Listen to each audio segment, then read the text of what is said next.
అధ్యక్ష. ఆహ్, ఆహ్, నల్లమల్ల అటవీ ప్రాంతంలో ఉన్న చెంచులను తరలింపు బలవంతాన కూడా జరుగుతున్నది. లేకుంటే వాళ్ళ ఇష్టాపూర్తి జరుగుతున్నది. ఒక చర్చ అభద్రతకు గురవుతున్నారు.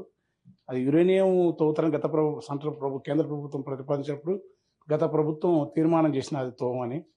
మళ్ళీ ఇప్పటికి వాళ్ళ నివాస ప్రాంతాల నుంచి వేల సంవత్సరాలుగా ఆదివాసులు అక్కడుండి అడవిని రక్షించుకోవడం కాకుండా ప్రకృతి పర్యావరణాన్ని, పరిమితత్వాన్ని, ప్రశాంతతను, సహజత్వాన్ని ఈ దేశ పునాది ఆత్మ ప్రపంచానికి గాంధీ చెప్పిన ఈ 3 సూత్రాలు ఎత్తిన వాతావరణాన్ని, పర్యావరణాన్ని కాపాడే అడవులు ఉండకుండా, తర్వాత దక్షిణ కాశీగా పేరుపడే శ్రీశైలం లాంటి క్షేత్రాన్ని కి రహదారైన ఆ ప్రాంతంలో యురేనియం తవ్వకాలకు మళ్ళీ ఏదో ప్రయత్నం చేస్తున్నాయని చెంచులు, అక్కడి ఉద్యమ సంస్థలు కొంత చర్చకు తీసుకొస్తా ఉన్నాయి, అభద్రతకు గురవుతున్నారు.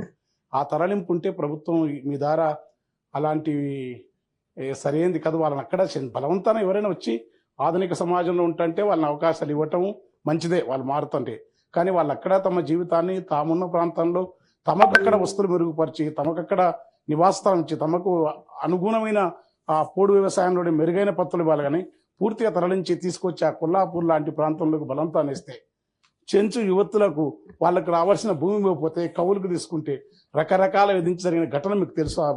వాటి వివరాలు ప్రపంచానికి సభ్య సమాజమే తలజింతుకున్నంత క్రూరంగా, ఎంత క్రూరత్వం అంటే అంత అమానుషత్వం ఈ ప్రపంచంలో ఎవరి పట్టుదల లేదు. దానికి నాగరిక సమాజం తరలించుకోవాల్సిన పరిస్థితి.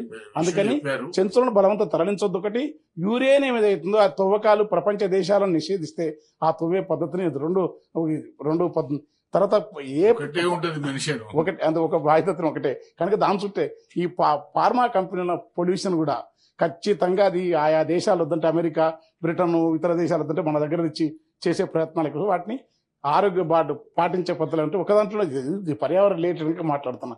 కనుక దీన్ని మీ ద్వారా ప్రభుత్వం దృష్టి ఇచ్చి చెంచులను భగ్నం చేయొద్దు. వాళ్ళు ఉండే ప్రాంతాల్లో నుండి వచ్చే ప్రయత్నం ఈ ప్రభుత్వం చేస్తుంది. ఎందుకంటే గాంధీ మహాత్ముని యొక్క సూత్రం అది.